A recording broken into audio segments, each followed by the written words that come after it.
রোববার বিকেলে লালমনিরহাট জেলা সদর থানাধীন পঞ্চগ্রাম ইউনিয়নের উমাপতি হর নারায়ণ গ্রাম হতে 2.7 কেজি গাঁজাসহ একজন মাদক কারবারি আটক করেছে র্যাব 13। ওই মাদক কারবারি বহুদিন যাবৎ লালমনিরহাট জেলাসহ বিভিন্ন অঞ্চলে মাদক বিক্রয় করে আসতেছিল।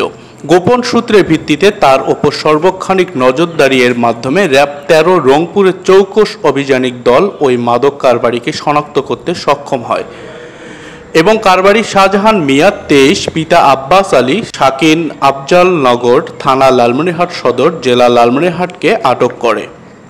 আটককৃত মাদক কারবারিকে লালমনিরহাট সদর থানায় হস্তান্তর করা হয়েছে। প্রাথমিক জিজ্ঞাসাবাদে গ্রেপ্তারকৃত ব্যক্তি স্বীকার করে যে দীর্ঘদিন যাবৎ সে লালমনিরহাট জেলাসহ পাশের জেলাগুলোতে মাদক বিক্রি করে আসতেছিল। র্যাব 13 রংপুরের উপপরিচালক স্কোয়াড্রন লিডার মাহমুদ বশির আহমেদ জানান, র্যাপিড অ্যাকশন ব্যাটালিয়ন র্যাব প্রতিষ্ঠাকালীন থেকেই দেশের সার্বিক আইন শৃঙ্খলা পরিস্থিতি সমুন্নত রাখার লক্ষ্যে সব ধরনের অপরাধীকে আইনের আওতায় নিয়ে আসার ক্ষেত্রে অগ্রণী ভূমিকা পালন করে আসতেছে।